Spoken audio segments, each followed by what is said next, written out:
Bine v-am regăsit, oameni buni! Planeta Venus, responsabilă de confort și abundență, va avea până la finalul acestei luni un parcurs benefic. Care sunt sectoarele de viață avantajate și care sunt cele afectate pentru fiecare semn zodiacal, vedeți la horoscop. Berbec. Creșterea veniturilor obținute cu efort prin muncă va aduce întărirea relației de cuplu, dar mai există și alte lucruri bune care te vor apropia de partener. Totuși, din cauza unui eșec înregistrat în plan profesional sau al unor conflicte pe care le ai acasă cu familia, cei din jurul tău nu vor avea o părere prea bună despre tine.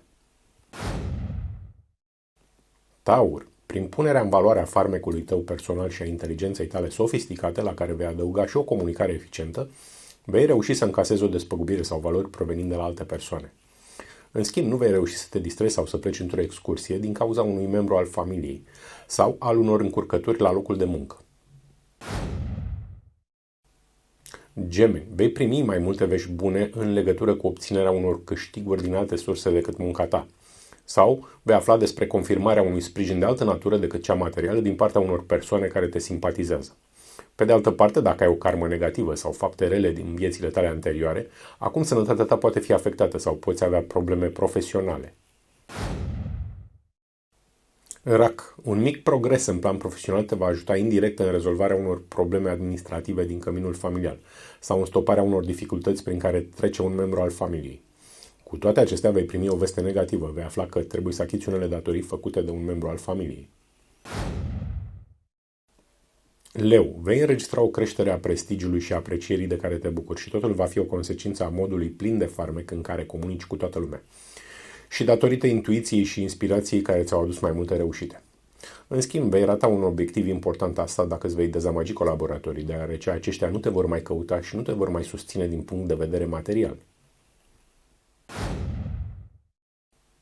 Fecioară, vei avea ocazia să ajuți un coleg de la locul tău de muncă, persoană care cel mai probabil are o problemă de sănătate. Iar dacă îl vei ajuta, vei beneficia și tu de ajutor la rândul tău, mai târziu în viață, exact când vei avea probleme similare. În schimb, veniturile rezultate din munca ta vor fi afectate din cauza unor probleme pe care le vei avea cu un mijloc de transport. Balanță. Creșterea câștigurilor rezultate din munca ta, plus îmbunătățirea situației spațiului în care locuiești, îți vor aduce o realizare importantă într-un alt sector de viață. Cu toate acestea, supărările îți vor afecta sănătatea, dar cauza reală a frustrărilor este faptul că relația cu partenerul de viață nu merge deloc bine. Scorpion, dacă ai înțeles ce misiuni de destin ai de îndeplinit față de partenerul de viață sau față de copiii tăi, se vor debloca alte moșteniri ale karmei tale bune și vei beneficia de conjuncturi favorabile în alte sectoare de viață. În altă ordine de idei, casa și familia vor avea destul de mult de suferit dacă te vor preocupa mai mult distracțiile sau alte plăceri ale vieții, mai ales că în afara casei nu vei fi deloc bine văzut. Săgetător, vei beneficia de conjuncturi favorabile în activitatea pe care o desfășori la locul tău de muncă. Iar succesul profesional se va datora sprijinului de care te vei bucura din partea membrilor familiei tale. Cu toate acestea, dacă vei lua decizii prea autoritare privind destinația câștigurilor realizate de partener, relația de cuplu va avea de suferit. Capricorn, este favorizată creșterea veniturilor obținute prin muncă, dar numai după promovarea unui examen sau al unui concurs profesional. Totodată, un succes într-un alt sector de viață îți va aduce câștiguri.